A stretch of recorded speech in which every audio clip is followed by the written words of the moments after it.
I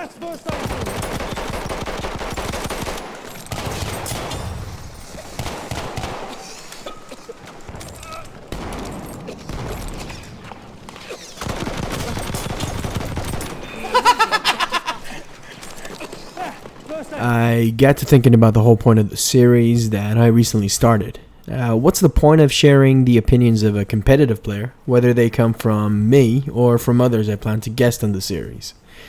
The competitive scene in Battlefield 1 is dead. While you could have argued that competitive was already dead in Battlefield 4, it did at least exist even until the very last month of its relatively long lifespan of just about 3 years.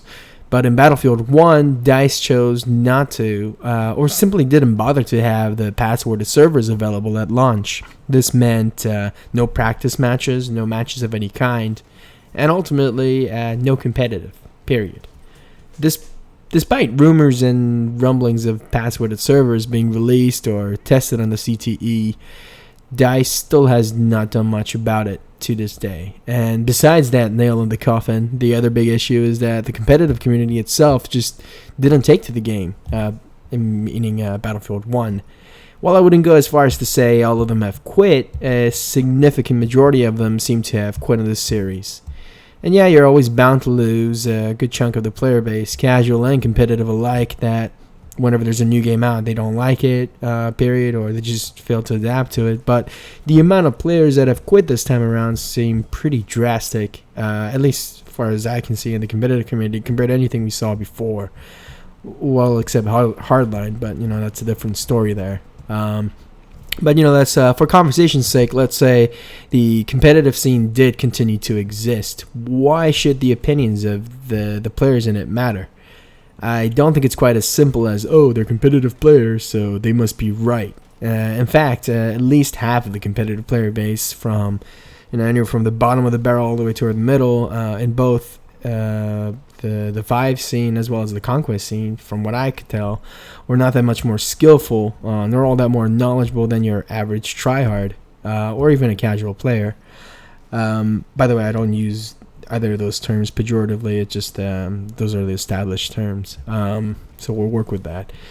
Now, what competitive players can offer, however, the very best and the average alike, is being able to see the game in the most distilled states possible.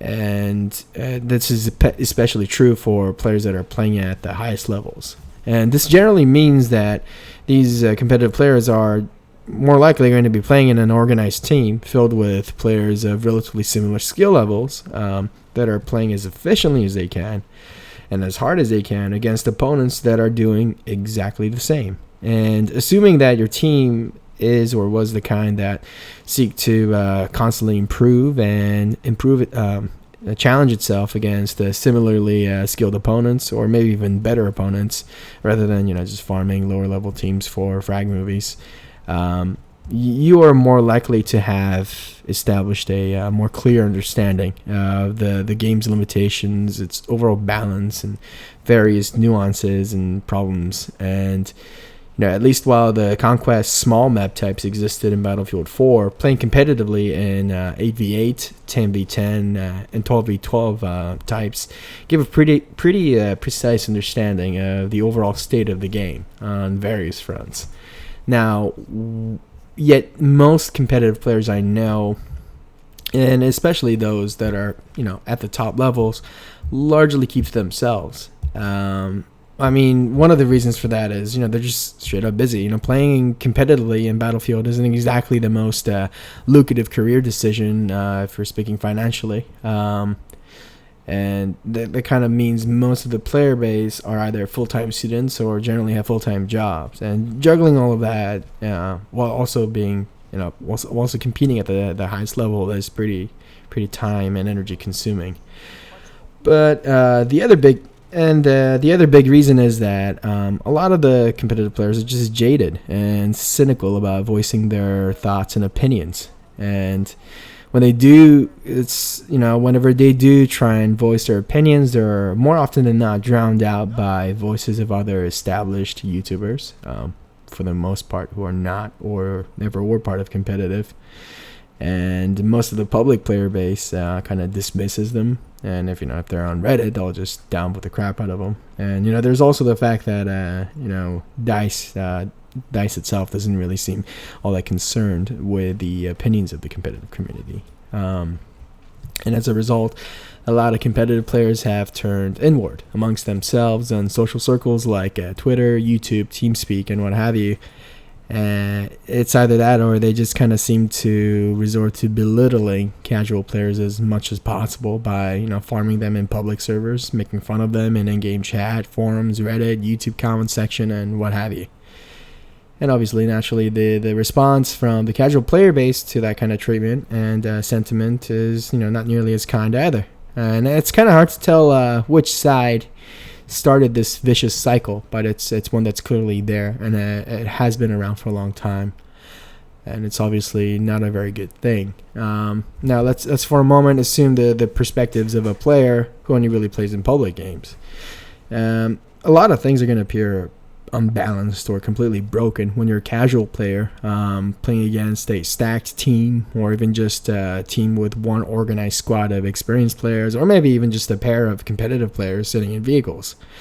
And on the flip side, still on the public thing, if you're a relatively successful and experienced player that only really plays public games, it's quite likely that you're going to develop a somewhat imprecise understanding of the game's balance, and more often than not, even your own abilities. Not necessarily because you're somehow inherently inferior or less skilled than competitive players, but because of the incredibly varied skill levels and inconsistency of the teams you are bound to face in the public games. Right now, most of the player feedbacks that are taken in by DICE seem pulled almost entirely from players that are playing in public games and YouTubers.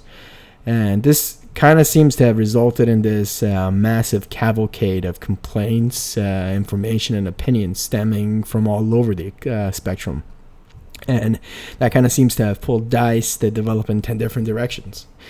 I'm not necessarily saying that the opinions and perspective of competitive players should be the end-all be-all here. Public play has its own nuances, and sometimes even certain skill sets that are completely different from that of that are demanded in competitive play. But I do feel that the competitive community's feedback should not be so thoroughly discarded as it seems to have been so far. And I think that is actually one of the biggest reasons why Battlefield 1 is currently in the state it is. AEK in Battlefield 4, for example, was a problematic weapon. But if it had one redeeming quality, at least prior to the massive spread patch that came around somewhere around the middle of the game's, your 3-year life cycle, was the fact that the AEK allowed genuinely top-end competitive players to distinguish themselves from your usual tryhards, casuals, and even your average competitive player. When you take a top-end competitive player and anyone less skilled than him and arm them both with the AEK and then pit them against each other, the winner is almost always going to be the former 9 times out of 10. Maybe 7 times out of 10 since the spread nerfs. Now, despite its very deserved reputation as a bullet hose, the AEK at least allowed that differentiation, unlike the FAMAS, for instance. But looking at things at the end of the day, it kind of looks like the complete lack of understanding of stuff like this from the player feedback that were sent out to DICE has kind of resulted in this warped understanding of what is or was skillful and what was problematic in the game. And now we have weapons like the Automatico in Battlefield 1 that provide about as much room for skill and nuance as a shotgun would. At the end of the day, I think the biggest mistake that I think DICE made was not really even that example or any one of these things or any kind of game design decision that we've observed so far, but more the fact that any specific game decision they've made so far, but the fact that DICE seemed to be seeking out kind of like this one-stop solution that would provide a fun, fair, and balanced experience for everyone playing the game at any given time.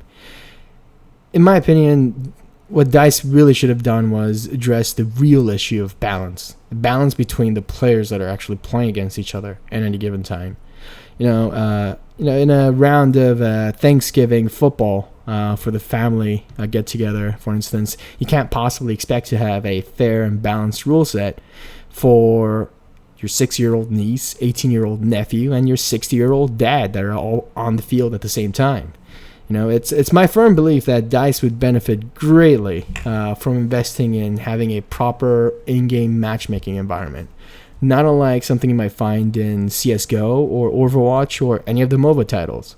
64-player experience in Battlefield will kind of have to be set aside for at least the matchmaking system, but what I believe truly defines Battlefield and makes it unique on the market is the fast-paced combined arms experience, featuring both vehicles and infantry. And if the competitive scene was an indicator of anything, even with player counts as low as 8 versus 8, 10 versus 10, even 12 versus 12, was enough to achieve that.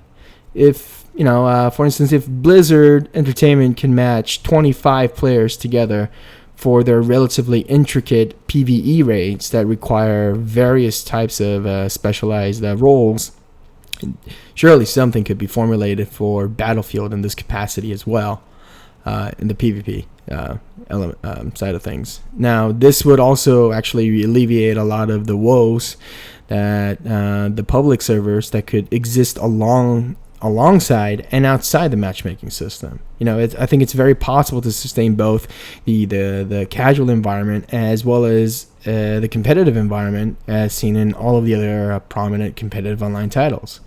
We won't have to do away with what many Battlefield players would define as the signature Battlefield experience, the immersive 32 versus 32 large-scale combined arms combat. Just put it alongside matchmaking, next to it.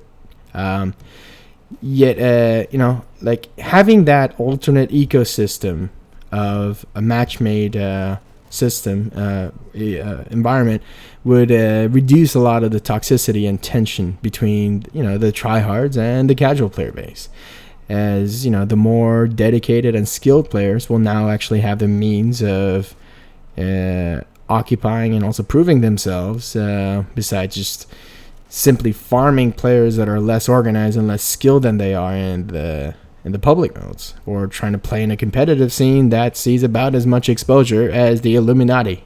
The casual players can now also experience what it's like to play against players that are more closer to their skill levels and enjoy the core essence of the combined arms play and what Battlefield has to offer. Having a matchmaking environment would also give DICE a great place to pull far more focused and detailed statistics from across all kinds of skill levels, and all of the aforementioned benefits would definitely carry over to the player base that are dedicated to infantry modes as well, and implementation for that should be even more simple.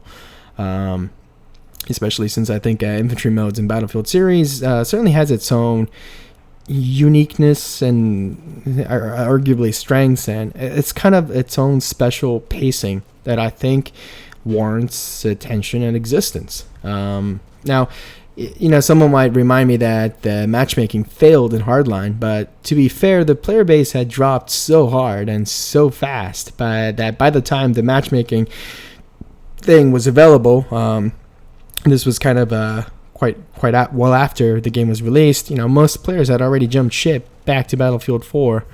And of course, I think even the competitive scene transitioned completely off of Hardline after a couple test cups. So right now, we still have a good number of players that are still playing Battlefield 1. And I think it'd be amazing to see something like this take off now. At the very least, it'd be nice to see something like this implemented in the next title. And there will have to be a great amount of investment of time and effort made on part of DICE, assuming that their overlords at EA approve. But I think one of the biggest obstacles, practically and financially speaking, was the fact that most servers were paid for and hosted by third parties. And that's no longer a thing. So all we need just now, I think, is kind of the system, maybe a little extra servers here and there, but there's so many problems and also so much unfulfilled potential in this game that could really be addressed by making an investment like developing the matchmaking system. And I really implore that not just the developers think about this, but the players or the viewers that are watching this video think about it as well. Anyways, I went off on a little tangent about matchmaking, which is, kind of for a long time been a thing of mine. But at the end of the day, I'm just a guy that plays Battlefield that hasn't completely lost all his passion for the game and the series. And one of the things I saw that was missing was kind of the community's understanding of the competitive community, and kind of to raise awareness there and kind of introduce the personalities and some of their thoughts and opinions, and kind of build that bridge of communication and understanding between the competitive scene, the tryhards, and also the wider public of the players. And I think at the end of the day, I think this is a good thing to have a healthy player base that kind of talks to each other, and something that would really help DICE and all of us at the end of the day.